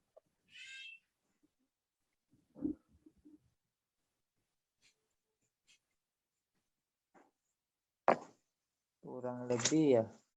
Memang sih harus ditafsirkan lagi Pak. Ya, Seperti nggak ada ini, artinya. Ayat 4 ya Pak ya. Wahyu 20 ayat 4 ya. Ya. Lalu aku melihat tahta-tahta dan orang-orang duduk di atasnya, kepada mereka diserahkan kuasa untuk menghakimi. Mereka ini, apakah bukan dia satu kerajaan itu nanti yang berkuasa di bumi ini gitu Pak? Nggak ada kerajaan. Mana ada kerajaan? Perhatikan baik-baik ini, kalimat ini. Lalu aku melihat tahta-tahta dan orang-orang yang duduk di atasnya, kepada mereka diserahkan kuasa untuk menghakimi. Aku juga melihat jiwa-jiwa mereka yang telah dipenggal kepalanya karena kesaksian tentang Yesus dan karena firman Allah. Iya. Yang tidak menyembah binatang itu dan patungnya. Dan yang tidak juga menerima tandanya pada dahi dan tangan mereka. dan mereka hidup kembali dan memerintah sebagai raja bersama-sama dengan Kristus untuk masa 1000 tahun. Iya. Mereka memerintah bersama Kristus di mana? Di surga. Nah, yang memenggal ini siapa? Kalau lihat kitab Wahyu, yang memenggal ini adalah Kaisar Nero di zamannya itu. Kan semua orang dipenggal, disalib, dianiaya berat tuh ketika itu. Yang jelas Yohanes tidak cerita tentang nanti di dunia akan ada satu penguasa, satu pemerintahan, tidak ada uang lenyap, non tunai, ngawur-ngawur begitu itu. Nggak ada itu, Yohanes nggak ada cerita begituan. Nggak ada kerajaan mana, tunjukin ke saya. Bukan Satan itu, Pak, di ayat 2-nya, bukan. Yang Bukan mana? si ular tua, yaitu iblis atau Satan, bukan Ya. itu mereka. Tadi Bapak bilang Kaisar Nero. Loh, perhatikan ini yang ayat 4-nya itu. Perhatikan ayat 4 itu. Iya. Ya. Lalu aku melihat tata-tata ada jiwa yang, aku juga melihat jiwa-jiwa mereka yang telah dipenggal kepalanya karena kesaksian tentang Yesus dan karena firman Allah. Karena orang bersaksi tentang Yesus dan firman Allah dipenggal, itu sudah terjadi. Kamu jangan pikir, itu nanti gitu. Ini sudah terjadi di awal gereja, dan itu tidak akan pernah terjadi lagi. Manusia ditangkap, dimakan singa sampai habis. Bayangin, tinggal sedikit dagingnya. Dan sebagainya, dipenggal. Paulus dipenggal. Ini kesalahan banyak orang ketika baca Wahyu tuh, ini nanti, gitu terus. Salah itu. Sudah terjadi kok nanti. Gitu. Berarti ini sudah terjadi, bukan nubuatan akan terjadi, bukan Pak? Sebagian sudah terjadi, sebagian belum. Ingat baik-baik, yang mana yang sudah terjadi, yang mana yang belum, kita harus tahu. Iya. Jangan semuanya belum terjadi gitu. Sampai kapan? Sekarang antikris sudah terjadi belum? Sementara terjadi. Iya, sudah dari dulu. Anti terhadap Kristus sudah dari dulu. Masa nanti? Pokoknya kamu kalau dengar orang ya, antikris itu nanti akan datang. Loh, dia buta dan tuli atau apa? Antikris banyak banget yang anti terhadap Yesus. Yesus bukan Tuhan. Nah, itulah antikris. Apa artinya antikris? Anti terhadap Kristus. Anti terhadap Tuhan Yesus. Gitu loh. Jadi, kamu hati-hati kalau baca kitab Wahyu. Ada sebagian sudah terjadi, ada sebagian belum. Ya. Nanti harus teliti. Itu topik tersendiri memang. Topik malam ini kan tanda di dahi dan di tangan. Jelas ya, Caleb ya? Oke, nanti lain kali sambung ya. Tuhan berkati. Berikutnya. Ya, selanjutnya Pak Irwan Rusli. Silakan Pak Irwan, di-unmute. Shalom, Pak Winyo. Shalom. Saya ingin tanya, tanda-tanda yang disebutkan di Perjanjian Lama itu adalah tanda-tanda untuk laki-laki. Ya. Waktu itu memang masanya masa patrialistik kebudayaannya, Pak ya. Ya. Lalu betul. bagaimana dengan sekarang yang semua sama rata antara laki-laki dan wanita? Bagaimana kita menginterpretasi semua ini dalam arti terutama mengenai wanita dan lelaki itu? Ya. Lalu pertanyaan saya kedua, apakah berarti seperti Bapak bilang tidak ada sebenarnya tanda untuk antikris? Sebenarnya sudah terjadi sekarang, jadi kita nggak usah khawatirkan lagi mengenai kemungkinan ada tanda-tanda di masa depan gitu, Pak. Gitu, Pak. Oke. Yang pertama tadi pertanyaannya apa ya? Wanita dan laki-laki. Oke. Patrialistik. Oke, itu dulu. Pak Irwan, kalau kita perhatikan, Wahyu itu, Wahyu Tuhan atau firman Tuhan itu progresif. Dulunya patriark sekali kan? Sampai ke Perjanjian Baru, sudah nggak patriark. Apalagi kitab Wahyu. Semua orang harus menghadap tahta pengadilan Kristus. Di Perjanjian Lama, hanya Israel. Di Perjanjian Baru, Israel, Yunani, dan seluruh dunia. Trennya begitu, Pak.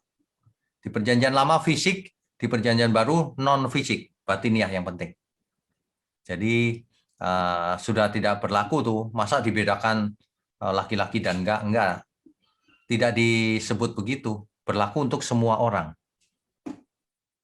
Jelas, Pak. Yang kedua, Mengenai apakah berarti tanda-tanda antikris itu sebenarnya tidak ada. Kita tidak perlu cari tahu atau kita tidak perlu tahu atau sebenarnya itu sudah dari dulu sudah ada antikris banyak gitu, Pak. nggak usah dicari tahu, Pak. Di depan mata kita, orang yang anti terhadap Tuhan itu ya antikris, Tuhan Yesus. Nggak usah dicari tahu, kan? Ya, jadi tanda-tanda itu sebenarnya tidak relevan lagi ya, Pak. Bukan tidak relevan, sangat relevan. Tetapi nggak usah pakai tanda itu pun kita juga sudah tahu. Tanda itu hanya sebagai verifikasi bahwa benar itu benar gitu. Jadi maksud Bapak relevan itu berarti nanti akan ada tanda mengenai antikris, Pak. Loh enggak, tandanya sudah ada dari dulu. Yang saya maksud relevan adalah orang-orang bisa memverifikasi benar nggak sih antikris itu si A, si B, si itu gitu. Bisa diverifikasi, Pak. Contoh, dulu antikris itu Nero. Iya benar, namanya Nero itu 666 kalau dijumlah. Gitu, Pak, ceritanya. Oke. Ya. Baik, Pak. Terima kasih. God bless. Tuhan berkati. Ya, selanjutnya Bapak Hendra. Silakan Pak Hendra. Di-unmute ya, Pak. Silakan. Udah ya, Pak? Ya, sudah. Silakan. Mau tanya, sebelumnya mengenai antikris nih, Pak. Kebetulan saya pertama kali dengar itu dari khotbahnya Pak Erastus tahun 2011 ya. Iya. Itu sangat jelas tuh waktu itu dijelaskan secara vulgar ya waktu itu. Iya. Bisa nggak pertanyaannya tentang tanda di dahi dan di tangan aja? Jangan meluas. Ini terus, jadi saya yang belum mengerti mengenai binatang dan patung itu tuh. Oh, oke. Ya, artinya sederhana saja. Barang siapa menyembah binatang itu dan patungnya, artinya barang siapa menyembah dia, itu aja. Sederhana. Menyembah dia artinya apa? Belajar sama dia. Sehingga pikiran cara berpikirnya seperti dia. Nah, itu disebut tanda di dahi. Sehingga tanda di tangan. Lihat aja apa yang dia kerjakan, perbuatannya seperti apa, gitu. Itu artinya. Nggak, yang bikin bingung itu ada patungnya, Pak. Apa yang nyembah patung-patung begitu atau bagaimana? Oh, bukan. Ini adalah satu gaya bahasa bahwa yang nyembah dia dan patungnya, yang nyembah dia dan rupanya atau cara berpikirnya atau apapun, itu seperti gaya bahasa gitu. Intinya sama. Menyembah dia gitu aja. Menyembah itu apa ya? Panjang, belajar, melakukan, dan seterusnya. Memandang tinggi dia, dan seterusnya. Ya. Oke, Pak. Cuma itu aja sih. Oh, ya, oke. Tuhan berkati. Terima kasih, Pak.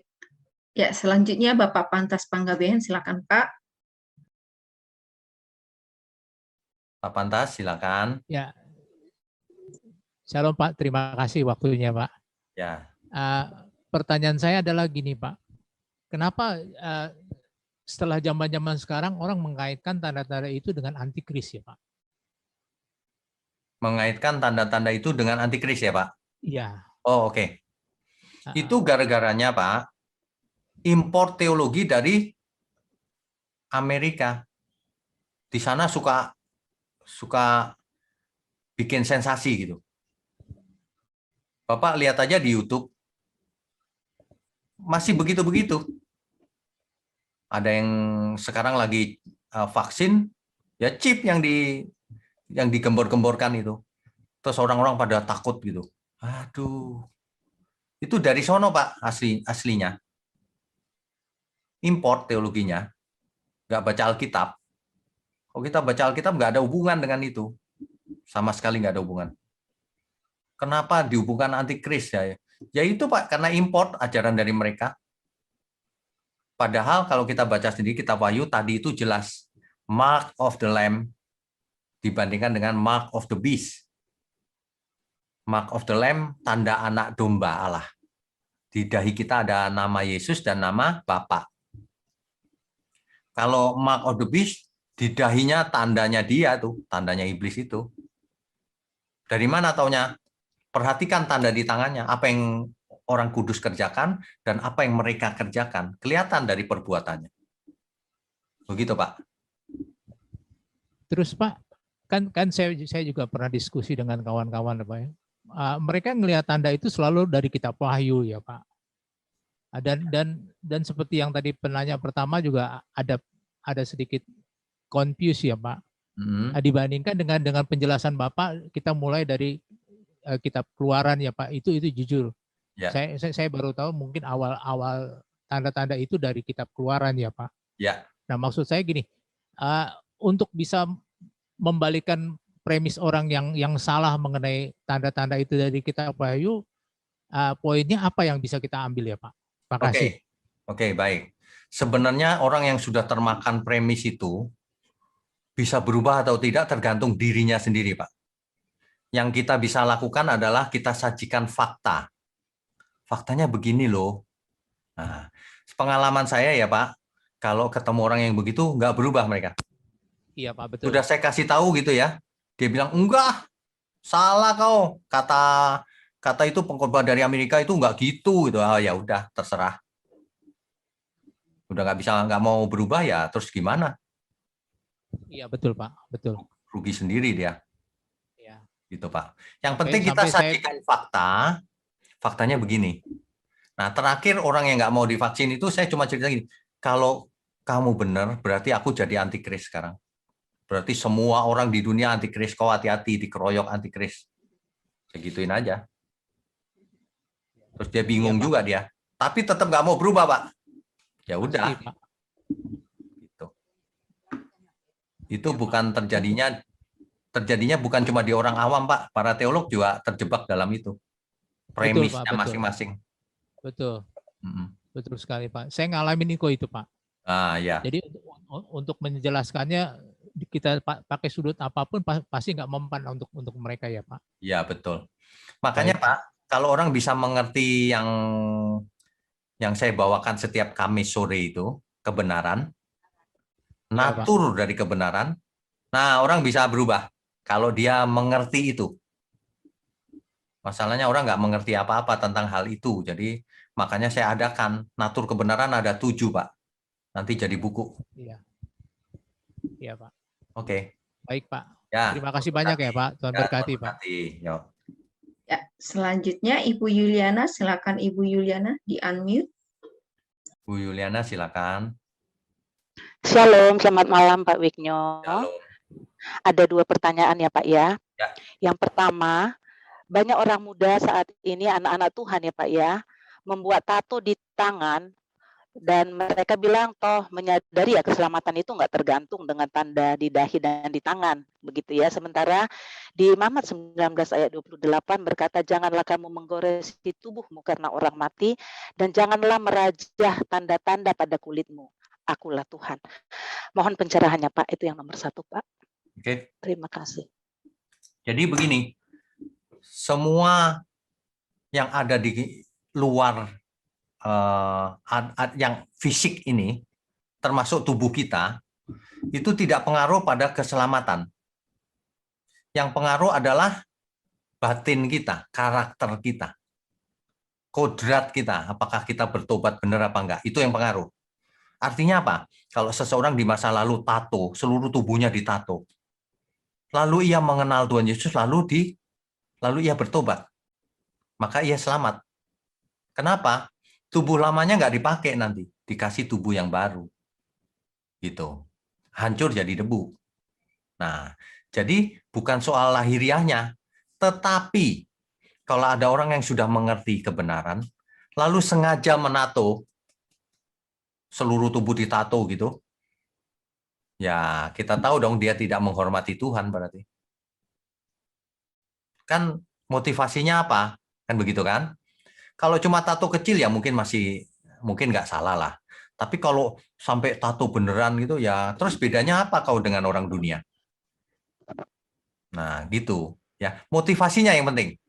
Jadi kalau dulu berandal tatonya banyak, hari ini nggak bisa dihilangin ya nggak apa-apa, bertobat aja. Begitu Bu Yuliana? Iya, banyak motivasinya fashion ya kalau orang muda ya Pak ya. Salib. Nah, itu dia. Motivasinya fashion. Ya, Oke Pak, terima kasih. Yang kedua nih Pak. Nah, berkaitan teknologi yang maju nih Pak, hari-hari ini, ya. saya ada dengar tentang kripto itu Pak ya. Nah, kita ini orang awam Pak. Apa Kripto. sih itu dan mohon pencerahannya Pak. Itu kurang mengerti kita nih Pak. Oke. Terima kasih Pak. Baik.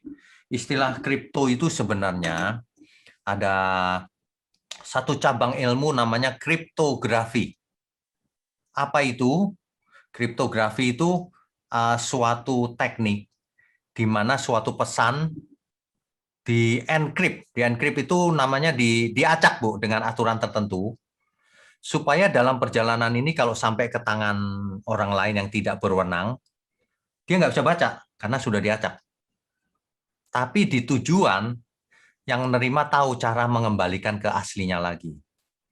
Nah, itu namanya kripto. Nah, hari ini yang sering disebut kripto, mungkin maksud Ibu adalah investasi keuangan. Jadi, uang yang berupa elektronik money mungkin ya, dalam berbagai produknya. Mungkin itu maksudnya. Jadi, saya nggak tahu yang dimaksud Ibu yang mana, tapi Ya. kemungkinan yang itu. Apakah sebelumnya ada firman Tuhan menyatakan tentang hal itu, Pak? Firman Tuhan nggak membahas soal kriptografi nggak. Oh, Tetapi Bu, firman Tuhan itu ada kode-kode tertentu, ada. Nah, itu nanti ada khotbah tersendiri soal itu. Ada ilmu gematria, ada ilmu macam-macam. Hitung-hitungan tentang itu ada. Tapi nggak benar-benar kripto sih. oh, oke. Ditunggu Pak informasinya Ya, supaya semakin memahami teknologi hari-hari ini yang Ya. berkaitan dengan firman Tuhan tentunya ya Pak ya. ya, Tuhan berkati. Iya, terima kasih banyak Pak Wignya, Tuhan Oke. berkati. Sebenarnya teknologi itu netral. Menjadi murka Tuhan atau tidak, kita gunakan untuk apa? Nah, itu masalahnya itu. Kalau teknologi digunakan untuk kemuliaan Tuhan, ya bagus. Tapi kalau teknologi dipakai untuk kejahatan, waduh, dia akan menuai. Oke, silakan. Ya, selanjutnya Ibu Lina. Silakan Bu Lina. Bu Lina, silakan. Di-unmute tuh, di-unmute. Oh iya, iya. Ya, sudah. Ya, Silakan. selamat malam Pak. Malam. Pak, saya mau tanya Pak yang di Wahyu pasalnya yang ke-13 ayat 18. Wahyu. 13 ayat 18. Ya, tolong dibaca, Bu. Di situ dikatakan yang penting di sini ialah hikmat. Barang siapa yang bijaksana, baiklah ia menghitung bilangan binatang itu, karena bilangan itu adalah bilangan seorang manusia, dan bilangannya ialah 666. Ya. Kitab Wahyu ini ditulis di zamannya Yohanes waktu itu. Yohanes menyebut musuh itu dengan kode. Bilangan namanya adalah 666. Dan kita tahu sekarang yang dimaksud siapa oleh Yohanes. Kaisar Nero. Hari itu Kaisar Nero merupakan musuh dari orang Kristen. Orang Kristen dibunuh, dikasih makan ke singa, disalib, dipenggal kepalanya, diseret, dan sebagainya. Jadi nah ini adalah kode dari nama sang antikris itu. Jadi yang anti terhadap Kristen siapa? Di zamannya Yohanes itu adalah Kaisar Nero. Itu, Bu. Jadi berarti sebenarnya angka 66 ini tidak terlalu begitu penting ya Pak bagi kita untuk dibahas ya, karena itu tidak termasuk yang apa maksudnya yang memiliki satu kebenaran secara rohani maksud saya.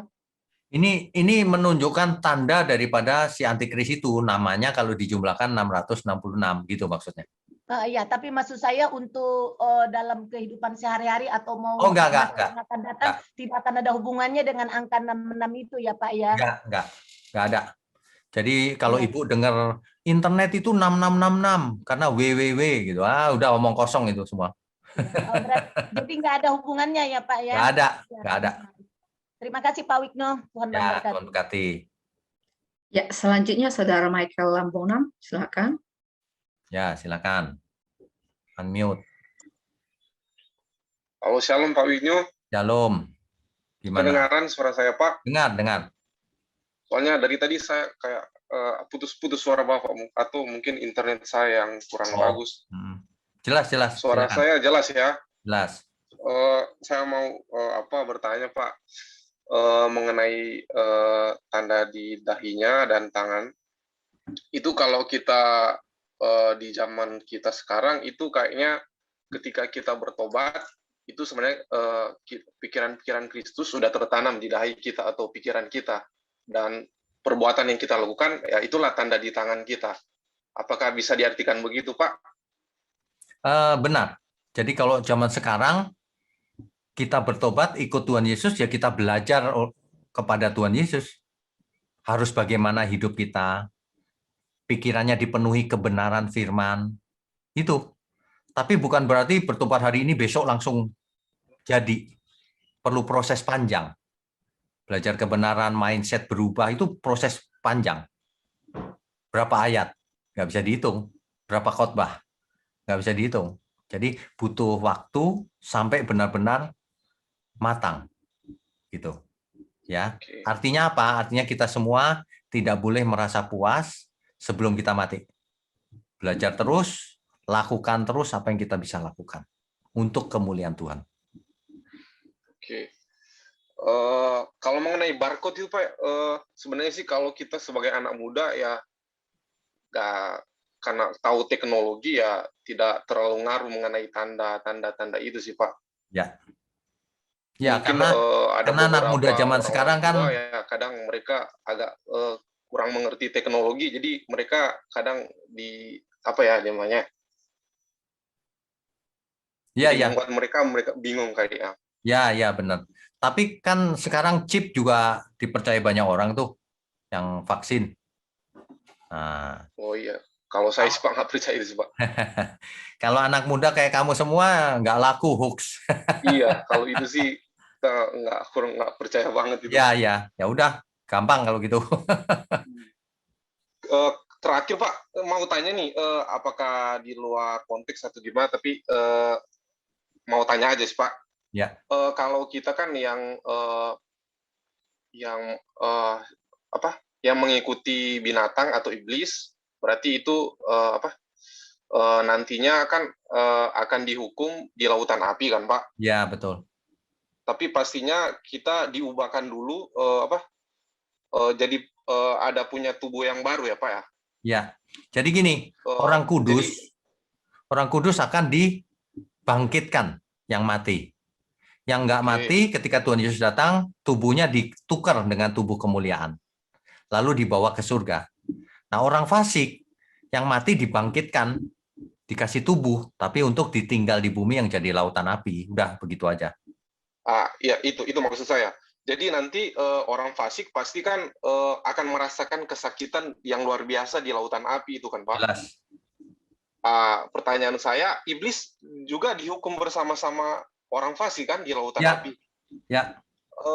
Yang pertanyaan saya, selama ini kan kita tahu itu iblis nggak ada penjelasan, atau ada ya, bahwa mereka kesakitan begitu, atau mereka mempunyai tubuh fisik sampai nanti akan merasakan kesakitan seperti nanti orang fasik. Oke, pertanyaan ini bagus. Sebenarnya iblis punya tubuh nggak? Iblis punya tubuh seperti kita nggak? Tidak. Jelas tidak dong. Tapi punya tubuh nggak? Jenis tertentu? Kita nggak tahu. Kita nggak tahu. Kenapa? Kan dia dulunya malaikat atau makhluk surgawi. Malaikat punya tubuh nggak? Kalau ada orang yang bilang malaikat nggak punya tubuh, kenapa punya sayap? Kalau nggak punya tubuh ya jadi asap aja gitu, udara. Kenapa punya sayap? Kenapa berbentuk manusia? Nangkep nggak maksud saya? Jadi ada misteri di situ. Mungkin punya tubuh, cuma jenisnya beda. Mungkin ya, namanya juga mungkin. Kalau ada orang yang ngotot nggak punya tubuh, ya udah terserah situ. Tapi maksud saya, roh jahat dan setan ini ketika Tuhan Yesus menang di kayu salib, dia takut. Iya kan? Kenapa Iya, iya, takut? iya. Nah, kenapa takut? Karena hari penghukuman semakin dekat. Artinya beneran bisa dihukum dia. Gitu loh. Berarti artinya dia nanti bisa merasakan sakit juga ya Pak ya? Jelas. Dihukum nggak merasa sakit kok enak. Ya, ya. Itu aja sih Pak. Ya, oke. Soalnya rasanya nggak adil kalau iblis nggak merasakan kesakitan seperti orang fasik gitu loh. Ya, yang jelas Alkitab mencatat iblis ketakutan. Oke Pak. Oke. Itu aja Pak. Terima kasih. Ya, Tuhan berkati. Yuk. Ya, God bless you. Bless you. Ya, selanjutnya Ibu Ningsih, silakan Ibu Ningsih. Setelah Pak Rafli cukup kali ya? Ya Pak, itu terakhir Pak. Ya, oke. Bu Ningsih silakan.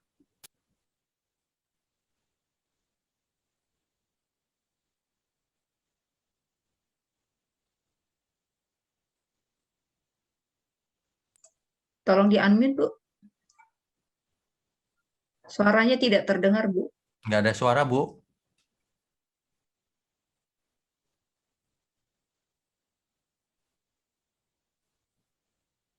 Oke, kayaknya ada kendala, Pak. Kita langsung ke Bapak Pak Rafli Rafli dulu. Rinaldi. Ya, Silakan, Pak.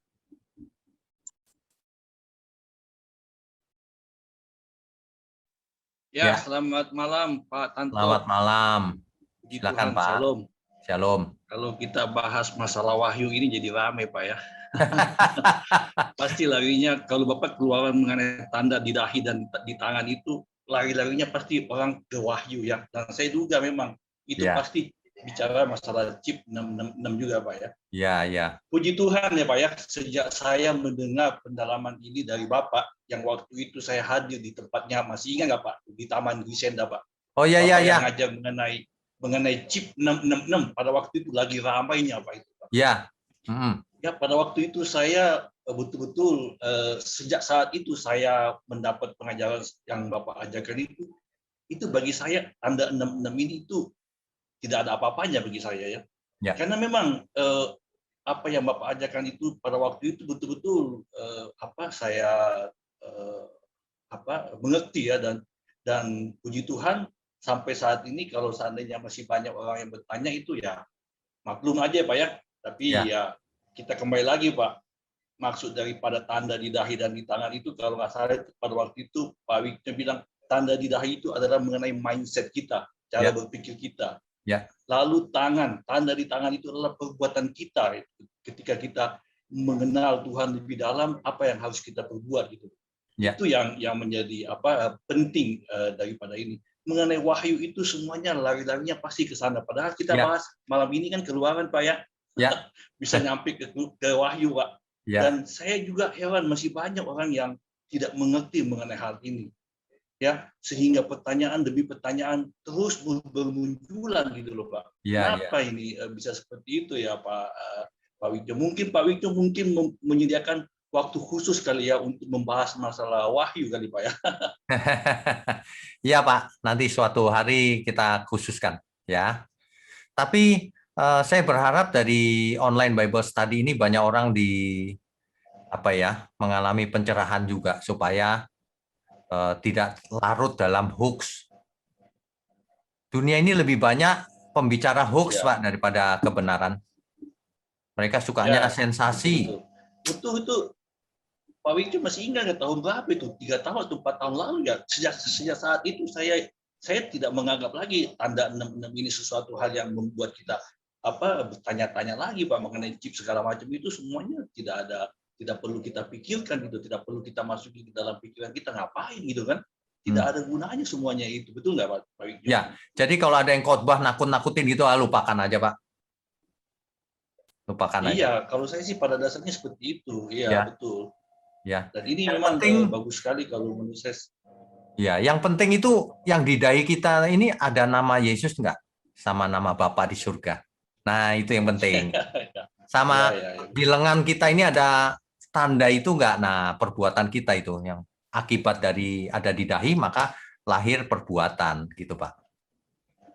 Nah, ini satu masalah yang sering dipertanyakan orang. Yang kedua masalah itu Pak mengenai bait suci yang akan dibangun di Yerusalem Pak. Ya. Itu juga masih banyak isu-isu yang percaya gitu loh. Buat Ya, apa kita percaya kepada hal-hal ada lagi bait suci yang ketiga? Bait suci itu sudah ada di dalam hati kita ketika Betul. kita menerima Yesus. Begitu Ya. Pak ya? Ya. Masih banyak Tubuh. orang bertanya hal-hal seperti ini. Aduh, saya juga nggak ngerti kenapa kurang pendeta-pendeta untuk menerangkan kepada jemaat. Coba deh pikirkan bagaimana supaya orang tidak seperti orang Israel yang berharap masih adanya lagi bait suci yang ketiga. Sudah saya khotbahkan juga itu Pak, baru-baru ini berapa bulan yang lalu, bahwa tubuh kita bait Allah. Kalau bait Allah di Iya. Israel misalnya dibangun lagi, terus apakah kita mau korban bakaran lagi ke sana? Ya enggak dong. Nah, itu dia. Mati. Katanya kan ada sapi merah, Pak. Sudah sapi merah, sudah lahir segala macam. Omong kosong, Pak. Ini betul-betul tidak masuk akal semuanya itu. Ya. Gitu kan. Omong kosong, Pak. Itu sudah dari tahun Benar, 2000 Pak. dikhotbahkan seperti itu. Ya, betul. Masih banyak. Itu saya juga dengar masih banyak. Aduh, saya bilang ini kok apa pendeta-pendeta di gereja kurang mensosialisasikan ya hal-hal seperti ini sehingga kok masih banyak orang Kristen yang masih percaya seperti itu, Pak ya. Iya. Iya. Ya begitulah, Pak. Makanya Bapak juga harus sharing ke orang-orang yang salah mengerti, di-sharekan gitu kebenaran. Iya. Gitu, Pak. Ya. Iya, Pak. Itu aja Pak yang Oke. saya mau sampaikan pada Ya, malam senang ini. sekali Itu aja, Pak. dengarnya. Terima kasih, Pak. Itu sudah 3-4 tahun yang lalu kali, Pak ya.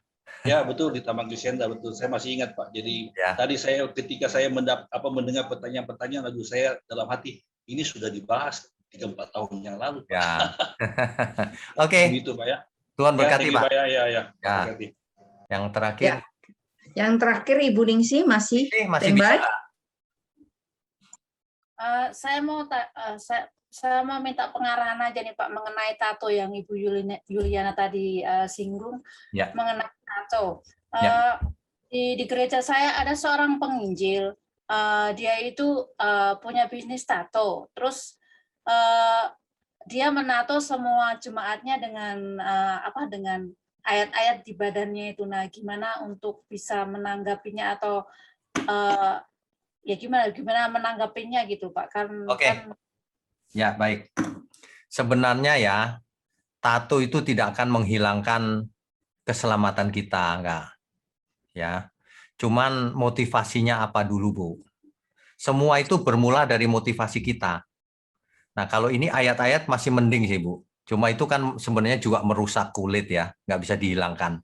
Cuma karena yang ditato itu ayat-ayat ya lumayan lah, maksudnya bukan jahat. Ya. Menurut saya sih nggak berhubungan dengan keselamatan, nggak apa-apa. Yang menjadi masalah nih Pak, akhirnya menjadi batu sandungan dan pendeta akhirnya mengundurkan diri karena banyak ada pro kontra antara jemaat dengan, maksudnya jemaat yang tidak ditato dan jemaat yang ditato, mereka pro kontra dengan tato karena berpatokan dengan tubuh kita adalah bait Allah. Baik. Nah itu yang menjadi masalahnya Pak. Nah ini yang jadi masalah. Kalau apa yang kita lakukan itu menjadi sandungan bagi banyak orang, kita bersalah di hadapan Tuhan. Kalau yang kita lakukan itu sebenarnya nggak membuat kita menjadi berdosa, enggak. Tapi kalau itu semua orang jadi tersandung, kita bersalah. Sama dengan makan makanan persembahan berhala, kan Paulus tuh yang memberitahukan. Kalau kamu makan sebenarnya nggak masalah, nggak ada berhala di dunia ini. Tuhan yang punya semua. Tapi kalau gara-gara itu temanmu, saudaramu yang melihat tersandung, lebih baik aku tidak makan selamanya. Gitu. Nah, kita harus punya prinsip yang sama, Bu. Kalau kita melakukan sesuatu, tapi ini nanti sandungan bagi saudaraku, padahal nggak apa-apa sebenarnya. Ya udah jangan dilakukan, nanti orang tersandung, kasihan dia. Tapi salahkah kalau kita menegur mereka, Pak? Untuk maksudnya kita bukan mau untuk menghakimi, untuk menyetop menato mereka, tapi kita kan mau menjadi berkat gitu loh Pak. Gimana untuk menegur mereka? Ya, jadi kita boleh kasih masukan, ya. Tapi orang belum tentu bisa menerimanya sih. Tapi nggak apa-apa kita kasih masukan saja, dengan lembut tentunya ya. Gitu. Ya. Tapi kalau mereka masih melakukan, ya kita ignore aja gitu, Pak. Ya, ignore saja. Kita jangan menghakimi juga. Nggak Iya, nggak betul, bagus, betul. nanti Kita nggak ribut. mau menghakimi. Iya, betul, Nanti Pak. ribut nggak bagus. Ya. Ya, ya. Terima kasih, Pak, buat penjelasannya. Tuhan Yesus memberkati. Oke, Tuhan berkati. Sudah selesai ya. Waduh, ini hampir jam 9 loh. Mungkin awalnya tadi kita ulang sebentar ya. Oke, Bapak Ibu. Jadi diharapkan Bapak Ibu mulai bisa mengerti secara lengkap seluruh Alkitab. Jadi nanti kalau kita ke depan ketemu istilah tanda di dahi, tanda di tangan, udah nggak usah dibahas lagi, sudah tahu, sudah tuntas nih soalnya. Begitu ya. Oke, nah, puji Tuhan. Malam ini mari kita sudahi, mari kita berdoa. Baik, mari kita berdoa.